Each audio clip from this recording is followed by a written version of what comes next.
عايزاها منك بعد ما عرفت الكلية بتاعتك او المعهد بتاعك مكانه فين بالظبط. اول خطوة لازم تعملها وهي دي الخطوة الصح، ان انت تتابع الصفحة الرسمية للكلية او المعهد اللي جالك التنسيق فيها. تشوف الصفحة الرسمية، خلوا بالكم ساعات بيعملوا صفحات عادية للطلبة، لكن انا عايزة الصفحة الرسمية. لما هتتصفح فيها هتعرف ان دي الصفحة الرسمية.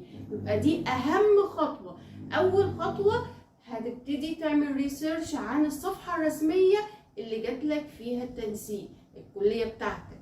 طيب تاني خطوة، لما خلاص انا دخلت على الصفحة الرسمية هيبتدوا يعلنوا ايه هي الاوراق المطلوبة اللي تبتدوا تجهزوها. ليه؟ لان بعد كده الخطوة الثالثة مكتب التنسيق هيبتدي يبعت للكليات او المعاهد الطلبة المرشحين. في الحالة دي هنبتدي نعمل الخطوة الثالثة اللي هي ايه؟ الصفحة الرسمية هتبتدي تحدد يوم التقديم. هتقول لكم مثلا اليوم الفلاني ده هو ده اليوم اللي نيجي فيه. ركزوا، هيحددوا مثلا من يوم كذا ليوم كذا هو ده يوم التقديم.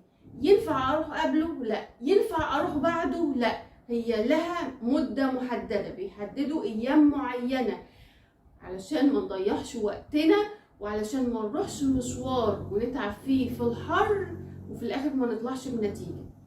رابع حاجة، اللي انت طبعا اليوم بقى اللي انت هتروح فيه ومجهز ورقك قبليها بيوم.